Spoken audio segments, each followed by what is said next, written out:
Capital Político.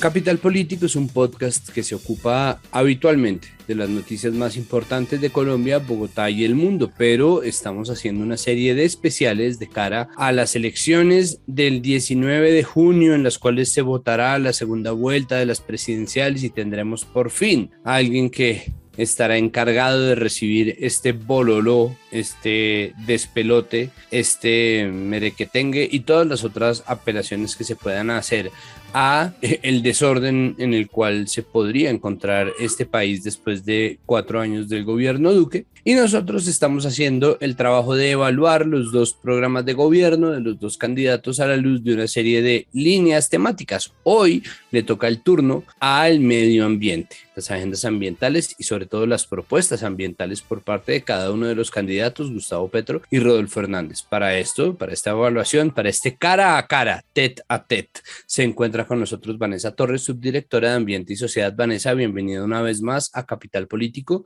Muchísimas gracias por aceptar esta invitación. Hola Santiago, un gusto para mí estar aquí con ustedes y un saludo a quienes nos están escuchando hoy. Bueno, cuénteme, Vanessa, cuáles son hágame una comparación entre los dos programas de gobierno. ¿Qué propuestas le llaman la atención? ¿En qué se parecen y en qué se diferencian los programas de gobierno de Gustavo Petro y Rodolfo Hernández en temas ambientales? Bueno, yo creo que la primera vuelta nos dejó una enseñanza y esa enseñanza se puede ver en la transformación que ha tenido en las últimas semanas el plan de gobierno de Rodolfo Hernández, ¿no? Con Gustavo Petro y obviamente la presencia de Francia Márquez dentro de esa construcción de plan de gobierno se ve literalmente en cada una de las palabras cuando se plantea un plan de gobierno diferenciado por regiones, en donde nosotros destacamos, por ejemplo, la indicación hacia la Amazonía con algunas propuestas puntuales. Esto está desde el inicio del plan de gobierno de Gustavo Petro, lo cual, digamos, como ambientalistas, siento que nos da muchísima seguridad, ¿no? Porque hace una diferenciación por cada una de las necesidades que tienen las regiones del país, además de identificar el término de emergencia climática dentro de la construcción del plan de gobierno, plantear un reto que es bastante ambicioso, pero plantear a Colombia como una potencia en lucha contra el cambio climático. Creo que si bien es una ambición grande, Colombia tiene un montón de planes y normativa que debería estarse implementando en este momento y para la cual cooperación internacional le ha apostado grandemente. Entonces creo que un gobierno que le apueste de esta manera dentro de su plan de trabajo de 4 años, pues tiene muchas posibilidades, ¿no? Ya, digamos, a lo que me refería con un escenario de enseñanza es que en el plan de gobierno de Rodolfo Hernández, en un inicio, el tema ambiental no era, digamos, un tema relevante, ¿no? De hecho, pues teníamos muchas incógnitas sobre cuál era la propuesta en temas de deforestación o qué se iba a trabajar. Se planteó desde el inicio un ejercicio más de fortalecimiento de equipo. Se hablaba de vamos a asesorarnos de las personas que más conozcan sobre el tema y a partir de ahí vamos a construir, que pues es un escenario bastante incierto en una dinámica actual que vive el planeta, ¿no? Pero lo que pudimos ver con el paso de la primera vuelta y una llegada a la segunda es que se empieza a fortalecer esa visión en tema ambiental dentro del plan de gobierno de Rodolfo Hernández, que digamos, siendo muy objetivos, no es tan profunda como, por ejemplo, ir hacia las necesidades de las regiones, pero sí nos habla, digamos, de un escenario de, por ejemplo, aprobación de tratados internacionales, habla, por ejemplo, de la posibilidad de la ratificación del Acuerdo de Escazú, de la implementación del Tratado de Nagoya, que habla sobre temas de compensación que pues es supremamente urgente que se aplique en el país, y nos habla, digamos, de un compromiso hacia el fortalecimiento de la sostenibilidad en Colombia. Yo diría que digamos que son escenarios un poco más generales.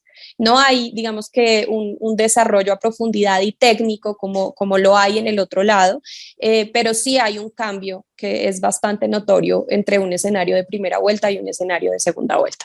¿Cuáles son las omisiones principales de estos programas? ¿Hay algo que esté faltándoles? ¿Hay una cosa que esté faltando en términos de, no sé, enfoque, diagnóstico, profundidad, propuesta?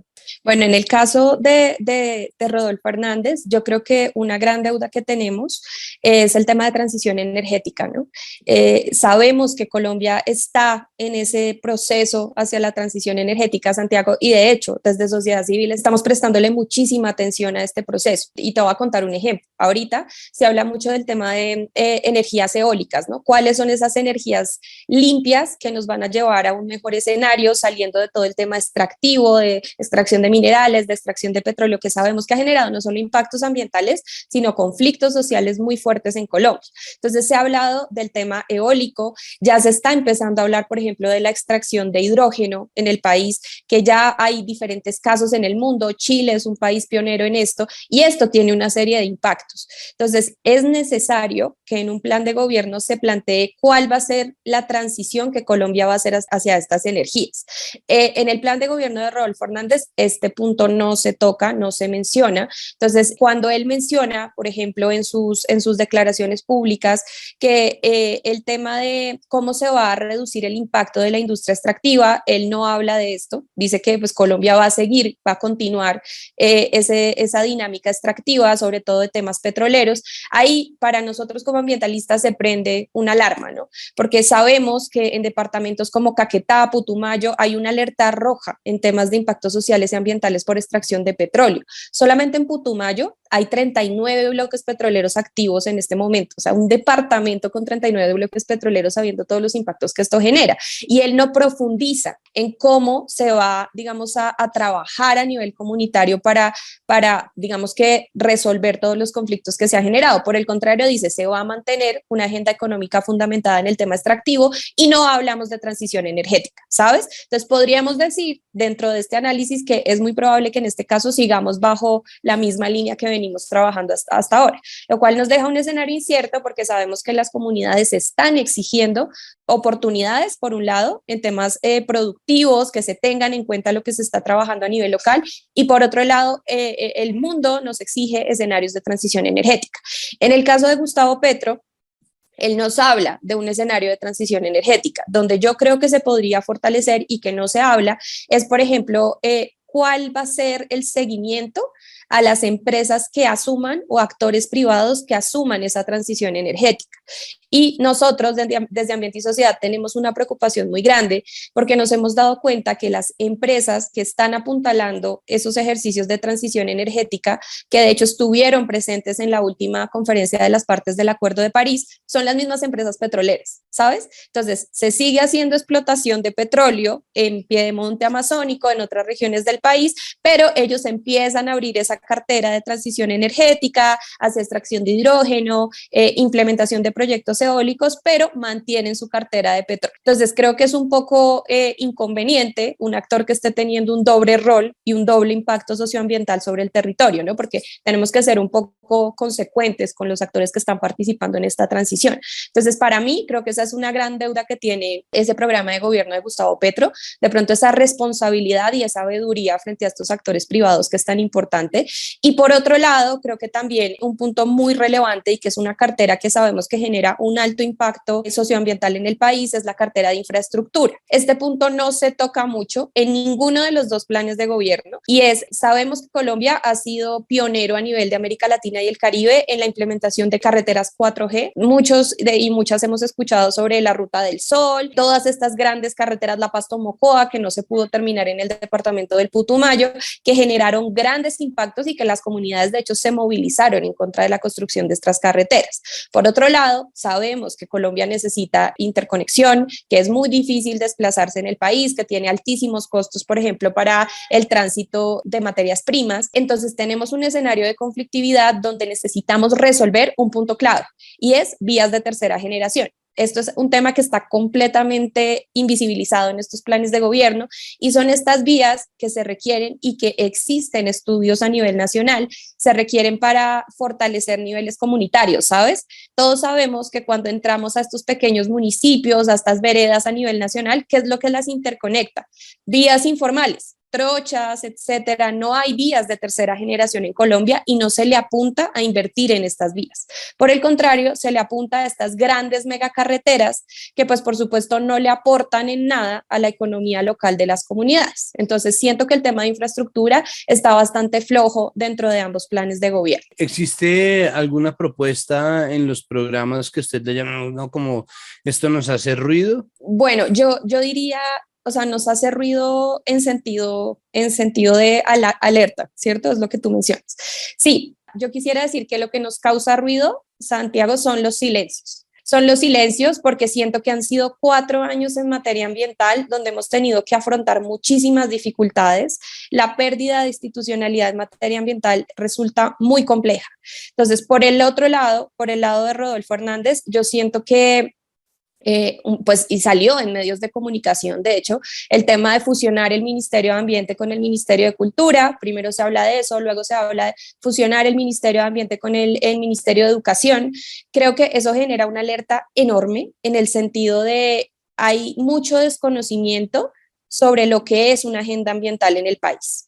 Una agenda ambiental en el país que, por supuesto, debe estar fundamentada en la educación. Todos y todas debemos entender a profundidad el derecho al medio ambiente sano que está en nuestra constitución política, pero eso no es simplemente la agenda ambiental. La agenda ambiental tiene otras agendas técnicas, como lo que estamos discutiendo ahora en materia de infraestructura, la implementación del Acuerdo de París y cómo Colombia está respondiendo ante el mundo, ¿sí? A nivel internacional, con esa reducción de gases de efecto invernadero. ¿Sí? Sabes que hay mucha desinformación sobre este tema, muchos términos técnicos que tal vez la ciudadanía no entienda y que queremos resultados y que cuando nosotros nos vamos a ver lo que está pasando en la Amazonía, que se siguen deforestando miles y miles de hectáreas cada mes en este país, pues no es compatible una cosa con la otra, ¿sí? Mientras el gobierno afuera dice está funcionando, acá se siguen reportando temas de deforestación y otros temas de conflictividad muy complicados como es el tema de tierras. Entonces, yo por un lado diría silencios, muchos silencios, y por otro lado, falta de conocimiento sobre lo que es y lo que debería ser la agenda ambiental en Colombia. ¿Cuál va a ser el reto principal que va a tener que enfrentar quien gane en la segunda vuelta? Uy, bueno, yo creo que hay varios puntos, pero yo resaltaría la necesidad y la urgencia que de hecho nosotros en el trabajo y en el apoyo que damos a comunidades indígenas, campesinas, afrodescendientes, lo vemos, ¿sabes? Y es la necesidad de garantizar participación en espacios de toma de decisión de las comunidades. Creo que estos 4 años han dejado supremamente golpeados esos escenarios de diálogo porque es un diálogo que ya no existe, ¿sabes? En donde se ha invisibilizado completamente la visión comunitaria. Entonces, cuando se necesita tomar una decisión en Colombia sobre cómo vamos a ordenar este territorio, y te doy un ejemplo, salen cada año las proyecciones de otorgamiento de bloques petroleros. Esto es información pública, uno la puede solicitar a la Agencia Nacional de Hidrocarburos, pero en ningún momento se ha tenido en cuenta la postura de las comunidades, más allá de lo que ya está titulado, que son básicamente los resguardos y algunos títulos que se han otorgado a campesinos en un trabajo bastante limitado que ha hecho la Agencia Nacional de Tierras, ¿no? Entonces, ¿qué vemos? Una ausencia absoluta de las comunidades en esa planificación que hace el país. Entonces yo siento que ese es uno de los grandes retos y de hecho, o sea, si a mí me preguntaran qué es lo primero que tenemos que hacer, volver a abrir esas vías de comunicación directa entre los ministerios, entre las agencias, con las comunidades, que si bien estos 4 años no han podido participar como han querido, eso también les ha servido para organizarse y a nosotros como sociedad civil. Hay propuestas supremamente técnicas de cómo se tiene que organizar los territorios, de cómo se debe fortalecer temas productivos a nivel local y siento que las comunidades están listas y están preparadas para darle estos inputs al gobierno que entra. Entonces, un escenario de participación, de apertura y sabes también otra cosa que yo veo, un acercamiento entre actores que actualmente se sienten de cierta manera como antagónicos. Entonces, eso lo hemos visto en las discusiones por la ratificación del acuerdo de Escazú, que sin duda yo no podría dejar de decir que es un punto central, que se tiene que ratificar el acuerdo, pero más allá de la ratificación, que es muy importante, se tiene que empezar a generar un diálogo respetuoso entre actores antagónicos. Y aquí tenemos el sector privado, las comunidades, el Estado, hemos estado completamente alejados. ¿Sabes? Como todas las discusiones que podemos llegar a tener se terminan convirtiendo en un conflicto y en un problema. Y esto sin duda afecta e impacta en lo que se entiende y en lo que podemos construir como una visión de desarrollo del país, donde nosotros siempre hemos insistido, las comunidades y la sociedad civil, los ambientalistas, no nos oponemos al desarrollo económico, pero sí nos oponemos a un desarrollo económico donde no se tenga en cuenta la visión local y que precisamente las personas tengan un buen vivir, que es básicamente un derecho fundamental. Entonces siento que ese también es una tarea muy grande que tiene el gobierno. Yo siento que es un tema más de recordar cuáles son esos principios de nuestra Constitución e implementarlos de manera adecuada. Cumpliendo con eso, todas las agendas complejas que tenemos, cumplimiento de la agenda de cambio climático, afrontar la situación de deforestación que está tan complicada en los territorios, se va a poder trabajar mejor. Muchísimas gracias por aceptar nuestra invitación. Pues bueno, ya cuando tengamos nuevo presidente, creo que volveremos a invitarla a ver en qué es que se van a dedicar los recursos de lo ambiental, si acaso existieran, pues. Gracias a ti y gracias a todos y todas.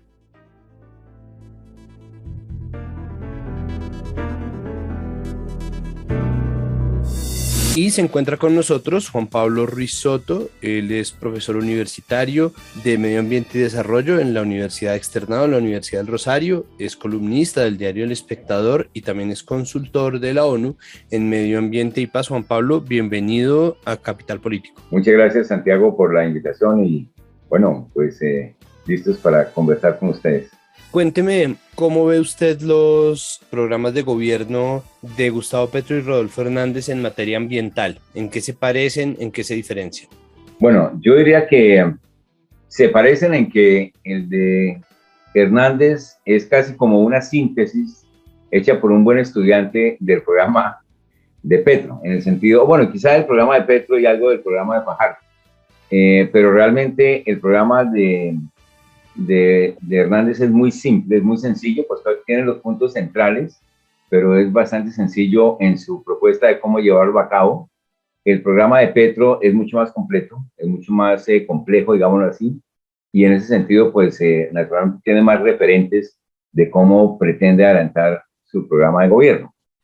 Sin embargo, sí hay algunas diferencias, no es que uno sea una síntesis del otro, también hay unas diferencias. Una de ellas, por ejemplo, tiene que ver con la política frente a los hidrocarburos. Ahí hay la diferencia donde en el caso de Petro claramente se dice que pues suspendería las actividades asociadas al fracking, que suspendería los proyectos pilotos de fracking y que suspendería las nuevas concesiones de otorgamiento, digamos así, de permisos para la exploración petrolera.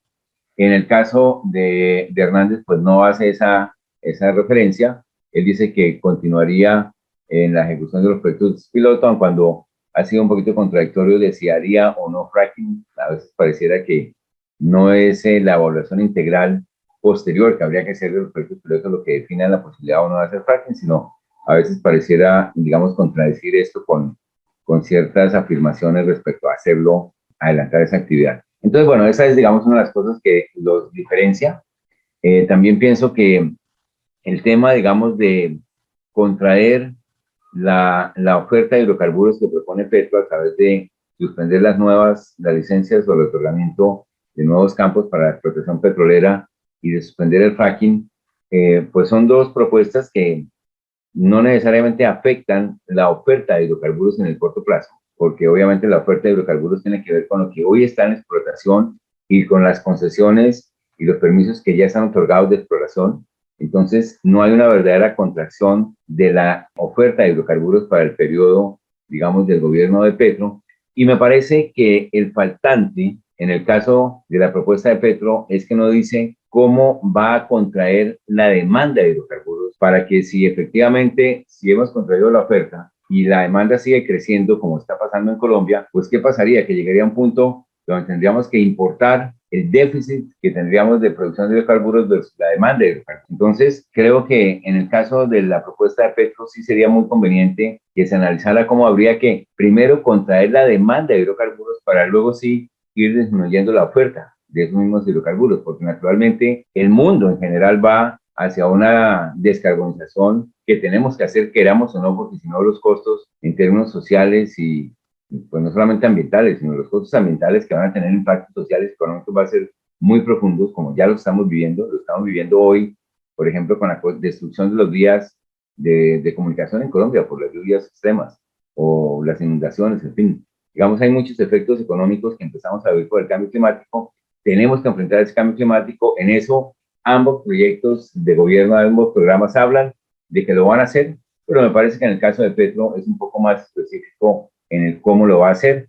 Y aún en su propuesta pienso que debería revisarse en cómo primero debe ir la contracción de la demanda de hidrocarburos y luego sí la contracción de la oferta, porque de lo contrario terminaríamos importando hidrocarburos para poder suplir una demanda que no hemos logrado disminuir. ¿Existe alguna omisión más? Esa pregunta ya usted me la empezó a contestar, pero digamos en términos de agenda, algún problema que no esté abordado en los programas, algo que queden en falta. Sí, yo creo que hay un tema, sería muy importante que se trabajara un poquito más a profundidad. Se alcanza a mencionar en el programa de Petro, pero no se desarrolla, y es Colombia y otros países, digamos, que tienen bosque húmedo tropical, incluyendo, digamos, los países tanto de la cuenca amazónica como algunos países de África. Somos, de alguna manera, actuamos como un refrigerador global en términos climáticos.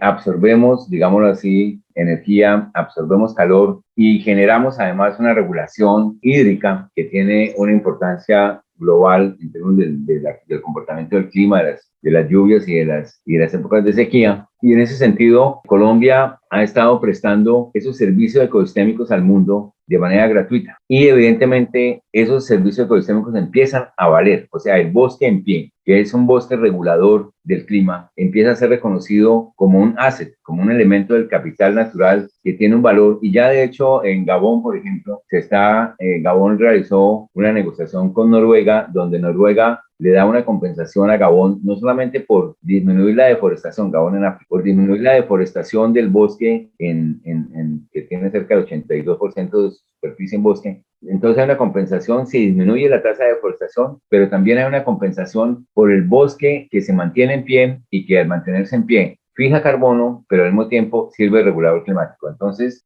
Colombia no ha empezado a hacer ese tipo de negociaciones. Me parece que esa es una carencia en la propuesta de Petro, donde se alcanza a mencionar que Colombia pues iba a buscar compensaciones por la existencia de su bosque, pero no desarrolla la propuesta para concretar cómo se tendrían que llegar a hacer esos negocios, si se harían desde la gestión gubernamental, si se hacen del sector privado, si se hacen del sector comunitario, que lo negocien directamente las comunidades. Yo pienso que eso naturalmente debe ser liderado por el país, debe ser liderado por el gobierno nacional, y es un tema que aparece solamente mencionado y que es una carencia, digamos, en la propuesta de desarrollo de la gestión ambiental. Ahora, hay un tema que tampoco aparece en ninguno de los dos programas, y es cuánto cuesta la ejecución de las propuestas ambientales de cada uno de ellos y qué significa la disminución de las emisiones de gases de efecto invernadero y las medidas de descarbonización de la economía en términos de recursos y de dónde van a salir esos recursos. Me parece que en ese sentido los dos programas son todavía débiles, donde efectivamente lograr las metas, por ejemplo, de los compromisos nacionales, ambos hablan de cumplir con el compromiso nacional de la descarbonización, de poner en ejecución la ley de acción climática, de disminuir las emisiones de metano, o sea, de avanzar con los compromisos colombianos en el contexto internacional, con aumentar también, pues obviamente, el área en áreas protegidas que tendría el país según el compromiso también adquirido, pero no hay en ninguno de los dos una cuantificación de cómo vamos a hacerlo en términos de recursos financieros. ¿Y qué sucede? Hay algo en la propuesta de Petro donde se habla de la compensación y de las negociaciones, digámoslo así, por compensaciones o donaciones de los países por los servicios ecosistémicos, pero evidentemente falta una cuantificación que diga hasta dónde podemos llegar y cómo condicionamos ese hasta dónde llegar con la existencia de esas compensaciones. Entonces me parece que allí hay un punto que hay que desarrollar más. En el caso del proyecto de Hernández, pues no se menciona, pero en el caso de Petro se menciona, pero no se desarrolla. ¿Existe alguna propuesta que le haga ruido a usted, que le cause algún tipo de alarma? Sí, yo diría que la alarma, bueno, la principal, es que se comprometen a muchas cosas sin decir de dónde va a sacar el presupuesto y en muchos casos, ¿qué significa? Por ejemplo, Colombia invierte en gestión ambiental más o menos con relación a su Producto Interno Bruto, una quinta parte de lo que invierten los países de la OCDE, que tienen un ingreso, un PIB muchísimo mayor, que tienen unos volúmenes de inversión mucho mayores en términos absolutos, pero también mucho mayores en términos relativos. Es decir, la fracción del Producto Interno Bruto de Colombia invierte en gestión ambiental y la fracción del presupuesto de la nación que se invierte en gestión ambiental es muy inferior en Colombia, como una quinta parte del promedio de lo que se invierte en los países de la OCDE. Entonces, Colombia tendría que subir la inversión en gestión ambiental, tendría que fortalecer la institucionalidad ambiental para hacer esa gestión ambiental que es transversal a la economía y al bienestar social, y eso hay que cuantificarlo y hay que fijarse unas metas al respecto. Entonces, eso sería, a mi modo de ver, uno de los grandes faltantes de los dos programas. Y en el caso, digamos, de la propuesta de Petro de la suspensión de las nuevas permisos, digamos, para la exploración y de la suspensión de la evaluación de la conveniencia o no del fracking en Colombia, pues evidentemente eso a qué le apunta, a algo que en el contexto global es perfectamente coherente y se menciona de esa manera en el programa, es decir, el mundo, según el Instituto Mundial, digamos, de Energía, tiene que disminuir, dejar enterrada parte de los recursos de hidrocarburos que ya están identificados. Y eso está planteado especialmente en el programa de Petro. Hay que dejar enterrado aparte los hidrocarburos, pero hay que hablar de cuáles son las compensaciones que significa dejar enterrados los hidrocarburos. Para poner un ejemplo, Francia puede decir, vamos a suspender la exploración de petróleo en el país, pero eso no significa nada en términos del impacto económico que eso tiene, porque ellos tienen casi nada de petróleo en su territorio. Colombia puede decir lo mismo y decir, y vamos a suspender la exploración de nuevos de petróleo en el país y vamos a suspender el fracking. ¿Cómo nos van a compensar si hacemos eso? Porque efectivamente hay una cantidad de recursos que al dejarlos enterrados para Colombia son un costo de oportunidad importante. Y si Colombia los deja enterrados y otros países los siguen extrayendo, pues evidentemente el mercado mundial se sigue abasteciendo, el calentamiento global se sigue generando y Colombia pierde la posibilidad de tener inclusive recursos que requiere para la adaptación al cambio climático. Y ahí vendría el otro punto que a mi modo de ver es un faltante serio, es la necesidad de cuantificar los recursos que Colombia requiere para la adaptación al cambio climático, más que para la mitigación, porque la mitigación es disminuir las emisiones. La adaptación es los recursos que requeremos para atenuar los impactos del cambio climático. Un ejemplo, las carreteras. Las carreteras se están destruyendo. ¿Por qué? Porque las lluvias intensas están llevando a que se lleven las bancadas de las carreteras los deslizamientos de tierra, a que se tapen las alcantarillas y ese mismo taponamiento de alcantarillas viene a agredir la infraestructura y a generar deslizamientos en las carreteras, a derrumbes que incluyen, que impiden, digamos, el paso de los automotores. Entonces, todo eso requiere un rediseño de las carreteras, y ese rediseño cuesta mucha plata. ¿Dónde está esa propuesta de decir de dónde vamos a sacar los recursos? Porque si no actuamos de manera previsiva, los costos de la inacción son mucho mayores que los costos de la acción. Y la propuesta de Rodolfo Hernández de fusionar el Ministerio del Medio Ambiente con el Ministerio de Cultura, ¿tiene algún tipo de lógica? ¿Se ha evaluado en algún otro lado? ¿Tiene algún antecedente? Bueno, a ver, ¿qué pienso yo a ese respecto? Desde luego que cuando el candidato propuso esa fusión, pensó en lo que él llama la disminución del déficit, ¿no? En hacer más eficiente y más reducida la gestión del Estado. Pero desde luego que, y luego pues hubo, digamos, una interpretación que dice, no, es que la cultura está muy asociada a la gestión ambiental y desde esa perspectiva el ambiente y la cultura deben fusionarse. Esa última parte es verdad. Naturalmente el cambio cultural que tenemos que tener todos los colombianos y el mundo en general para cambiar el modelo de desarrollo y ir por un modelo de desarrollo que sea más coherente con los límites planetarios que estamos agrediendo y que están generando ese cambio climático, pues sí, la cultura es un eje central para enfrentar la crisis climática y la crisis de pérdida de biodiversidad. En ese sentido, pues bienvenido que la cultura se integre a la gestión del Ministerio del Medio Ambiente, pero eso no significa que se deba minimizar, como estaba en la propuesta, digámoslo así, la gestión del Ministerio del Medio Ambiente. La gestión del Ministerio del Medio Ambiente, al contrario, tendría que maximizarse en el sentido en que lo ambiental, hoy, con la crisis climática y con la crisis de pérdida de biodiversidad, con las crisis de las pandemias, ¿Qué significa? Que lo ambiental empieza a ser transversal a muy diversos sectores de la economía. Es transversal a la parte del transporte, es transversal a la movilidad, es transversal a la calidad del aire y la salud de las ciudades, es transversal a la posibilidad, digamos, de la producción de alimentos, porque ahí hay otro tema que es gravísimo y es que la crisis climática está, y hacía, si vemos la nota editorial de la revista The Economist de hace 2 semanas, habla del altísimo riesgo de que se venga una crisis mundial de provisión de alimentos para unos sectores muy grandes de la población, consecuencia de esa crisis climática. Entonces, me parece que desde esa perspectiva es muy importante que fortalezcamos la institucionalidad ambiental. Yo hasta me atrevería a decir que deberíamos transformar el Departamento Nacional de Planeación en el Departamento Nacional de Planeación Ambiental, o sea, cambiar el DNP por el DNPA. ¿Por qué? Porque la planeación ambiental es transversal a toda la gestión económica, a todos los sectores, y en el futuro va a ser el eje para poder garantizar el bienestar de la población y la posibilidad, digamos, de realmente tener una relación entre economía, ambiente y sociedad. Va a depender de cómo articulemos eso en nuestro próximo plan de desarrollo, y me parece que los 2 gobiernos deberían, o las 2 propuestas, digamos, de política, los 2 programas deberían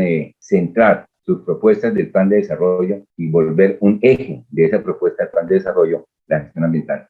Por último, Juan Pablo, ¿cuál es el principal reto que espera a quien vaya a ocupar la Casa de Nariño en materia ambiental? ¿Cuál es el punto número 1 de la agenda? Bueno, yo diría que el punto número 1 de la agenda es conservar el capital natural que tenemos y convertir ese capital natural en fuente de bienestar social. ¿Y eso qué significa? Colombia es un país que tiene el 52% de su superficie en bosque, es un país que es el que mayor densidad de biodiversidad tiene por unidad de superficie, de mayor riqueza de biodiversidad, pero no hemos ido transformando ese bosque y la existencia de esos recursos en bienestar para la población. Entonces, para poderlo transformar, ¿qué se requiere? Primero que todo, conservar. Y ese es el principal reto que tenemos. El conservar nuestra riqueza ecosistémica, nuestra riqueza natural, y el hacer un uso sostenible de ese capital natural. Colombia bajó muchos peldaños en la calificación que tenía de su gestión ambiental. Estamos perdiendo biodiversidad, estamos perdiendo bosques, estamos contaminando las ciudades, estamos degradando las cuencas hidrográficas. O sea, los retos realmente son enormes porque el deterioro ambiental ha ido aumentando en el país mientras se van anunciando, digamos, compromisos que exigirían una gran capacidad de gestión ambiental. Entonces,